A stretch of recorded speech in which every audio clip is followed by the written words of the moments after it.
Here's what 7 years of climbing progression looked like for me. I'm guessing you probably want to do better, so here are 5 things I wish I had known when I first started climbing. First up, ditch the rentals and get your own pair of climbing shoes as soon as you can. And no, it's not because you need normal shoes to climb hard. Case in point, here's me climbing a V7 in rentals. It's not the easiest, and I actually struggled with this one, but it's more or less doable. So, if it's still possible to climb hard with rentals, why am I asking you to get climbing shoes as soon as you can? The answer is because of footwork. Footwork appears everywhere in climbing, and to be good at footwork, you need to learn to trust your feet. Rental shoes don't help with that. Here's what I mean. On the left, we have a picture of what the underside of a rental looks like, and on the right is what the underside of a normal climbing shoe looks like. If you look at the toe area, which is what you'll be using for footwork, you can see that the rental shoe is way less porous and has less texture than the normal shoe. The difference might not seem that big visually, but it makes a huge difference when you're actually on the wall.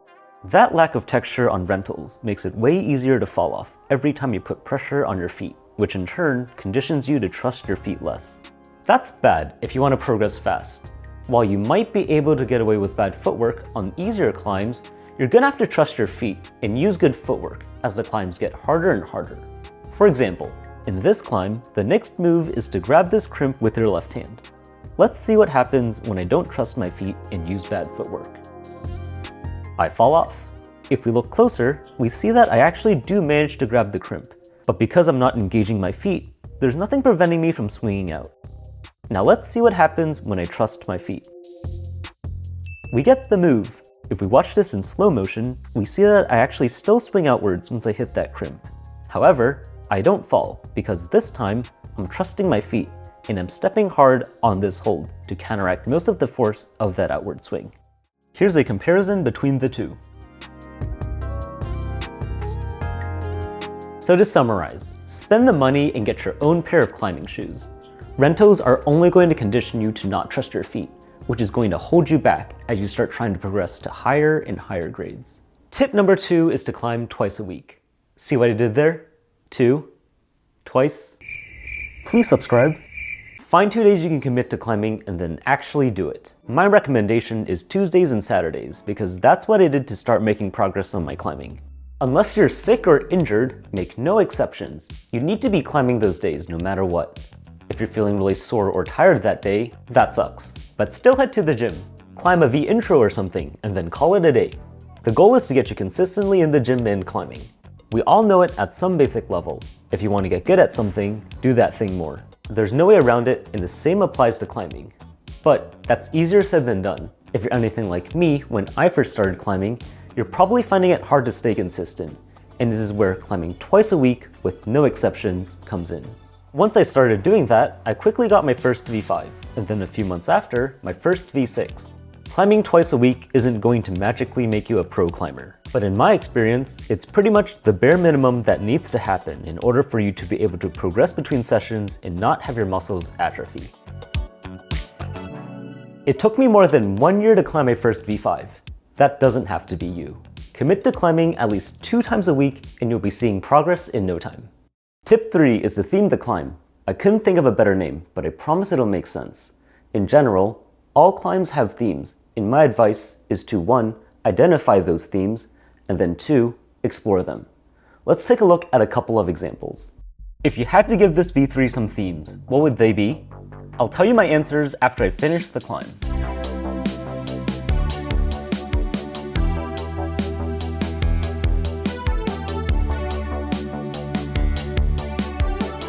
I thought of 3 main ones: slopers, pockets, and bad feet. Let me know what you came up with, or if I missed any. Once you've identified the themes of the route, explore the movement the setters are trying to teach you. Feel around and see what seems easy, what doesn't, and why that is. For example, here, I'm playing around to see how strong I can hold on to the starting pocket by making the first move harder. And here, I'm exploring how well I can hold on to this sloper by making the dynamic move harder and harder. Let's look at one more example and then I'll get into how this helps with climbing progress. Same thing as last time. If you had to give this V3 some themes, what would they be? I'll tell you my answers after I finish the climb.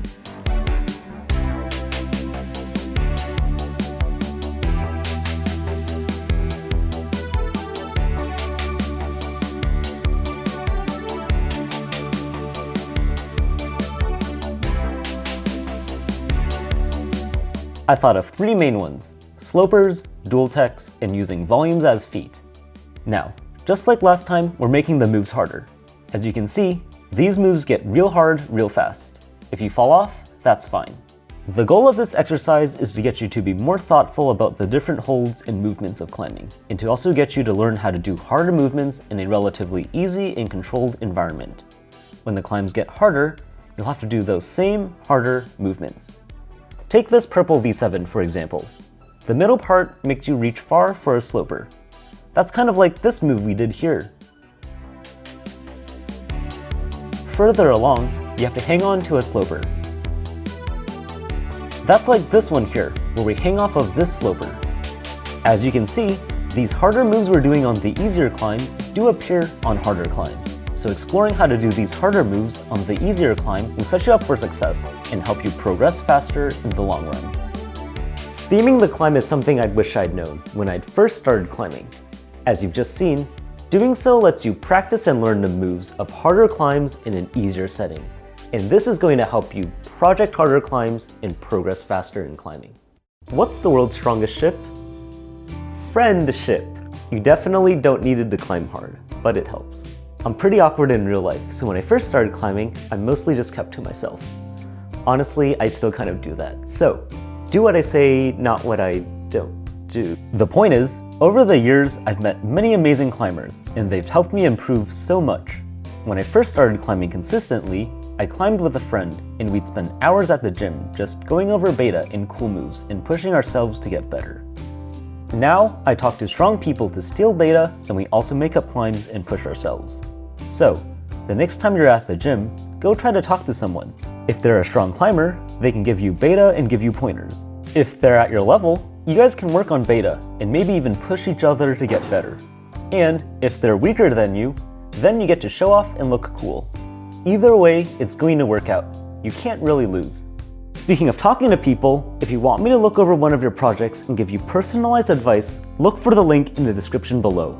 I've been where you are, I've gotten through it, and would love to help you out. Alright, on to the next one. Tip 5 is the climb stuff we normally avoid.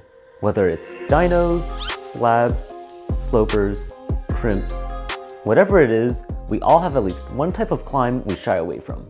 Mine is overhang, and for the longest time, I avoided it like the dentist. But unlike the dentist, you do not want to avoid these climbs. This is because different climbs train different skills, so if you avoid one type of climb, you'll become deficient in some skills.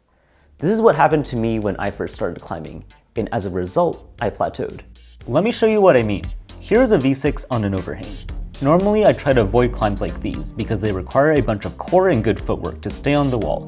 However, if you're strong enough, you can skip all that and just campus the whole thing, like I'm doing now. While I'm technically climbing the route, I might as well not be. This is because I'm not training the valuable core and footwork skills this climb is designed around, and this hurts in the long run.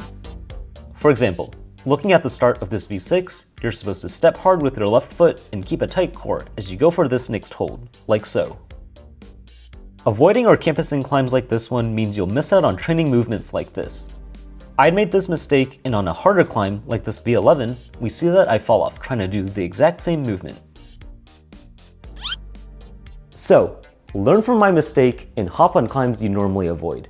You'll build up the skills you need for harder climbs, your improvement will be faster and more consistent, and your future self will thank you for it. That's it for today. Here's a summary of all of the tips. Don't forget to like and subscribe. Look for the link in the description below if you want personalized advice. Here are some more videos. Thank you for watching, and have a great day.